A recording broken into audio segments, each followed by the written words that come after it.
Before I start work today, I was walking around looking for an interesting place to shoot a response to Tim Harper's GM Strengths and Weaknesses video, and I found a phone booth which actually accepts coins. This is a coin-op phone booth.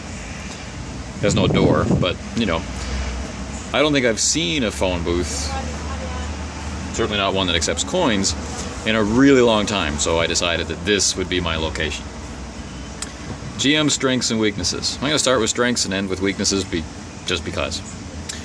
A lot of this will be my speculation. I don't get a lot of feedback. I do ask for feedback as a part of play, and generally receive feedback on the events of play or the quality of the group, you know, the play experience, that kind of thing. I don't get into a lot of conversation with other game masters that I'm playing with. For the last 4 years, I really haven't played with anybody who's a regular GM, you know, like trading duties. That's something that has kind of fallen into the background in the last few years, certainly the last 2 living here.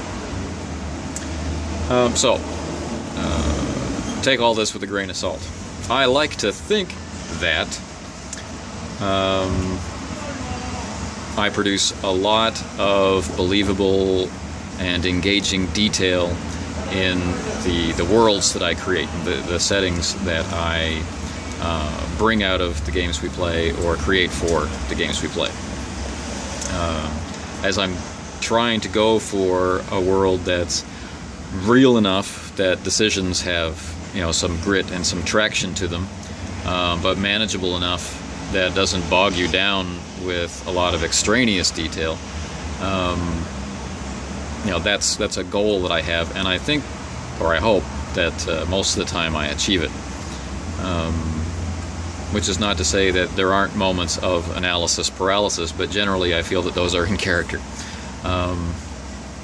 I feel that, as others have said before me, that improvisation is a strength. I pride myself on, no matter where the characters go into an area that I have spent time fully fleshing out, or an area that's just, you know, like a notation on a map or a notepad, you know, like Here Be Dragons, or you know, Bob's Transdimensional Bar and Grill. You know, if they decide to go there right now, then there's going to be something there right now. It will be consistent with what should be there according to the game we're playing and the setting that we're in, and every time they go back to it, it will be consistent. So I consider that to be a strength. As, I guess, the last strength I would feel comfortable talking about, I do play a lot of games, and while we're playing a particular game, I do focus on that game so that I feel very comfortable running it, and that I can help those who are also learning it feel comfortable playing it, and I encourage the people playing it to take on the responsibility of being the game master next, so that all that time isn't wasted, and that, you know, the game master duty can circulate around the table, and we all get to play the game. We all get to develop the setting, whether it's a shared setting or a bunch of independent settings. I consider that to be a strength. If I meet a group of people that want to play a particular game and I own it, in a couple of days I can be ready to run it, and we're off and going. And as a part of that, I take it very seriously to try and run that game well, run the game the way the designer intended, and then at the end of that process, to deconstruct with the players what it was that actually happened, and if we'd like to continue on that way, if we learned anything, if we have new insight into the system, or if there's just something we don't like about it and need to fix if we plan on continue ever using that game. So those would be the list of strengths. Weaknesses. I play a lot of games, and when we get campaigns going, I'm already thinking about the next 2 or the next 3 down the line. I'm thinking about encouraging other people to start up games and finding the time to play them in different formats. And I don't really care which. I mean, whether it's playing around the table or if that's doing a play by email or whatever, just so that we can play and experience that game. And I think that for many players, they get attached to specific characters. Or others get attached to specific settings or specific game systems, and I don't.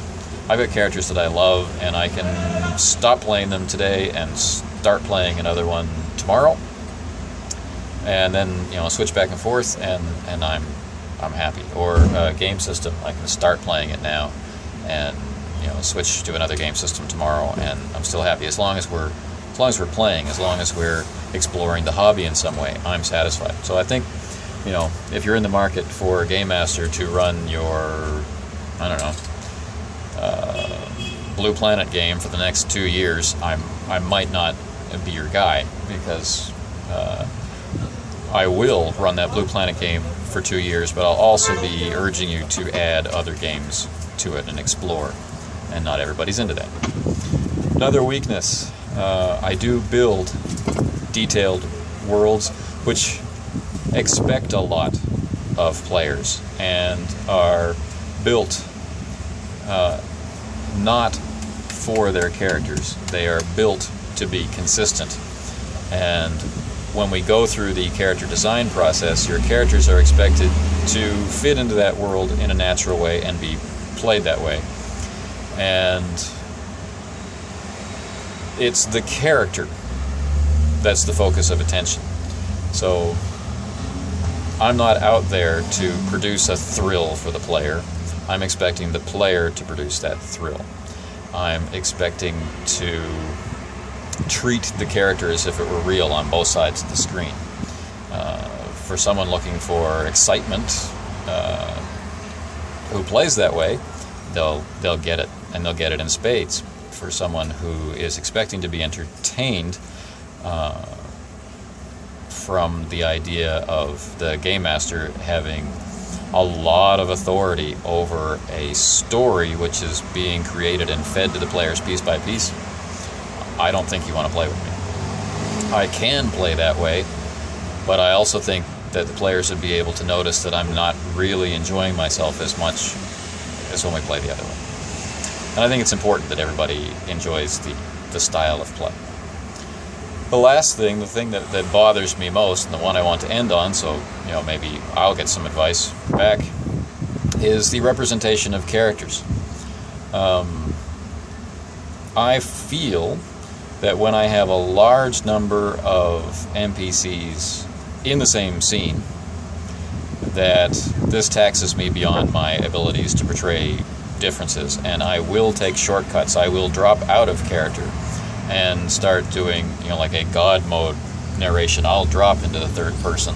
I'll describe his intentions and then deliver some dialogue, mostly in his voice or her voice, or masked voices or whatever. But you will not see me effortlessly handling a large array of NPCs in a particular scene with a lot of in-depth characterization. One-on-one, I feel I can handle that. But, if we've got 3 players and maybe a caravan of 100 pilgrims, I'm much more comfortable if that caravan of 100 pilgrims is very much in the background. The players and their characters, by extension, don't care about them so much, or at least seek them out singly or in pairs to talk to them. Alright, that's my already 9-minute long video on strengths and weaknesses. I hope it was coherent, and please, if you have some suggestions about my weaknesses, feel free to add them.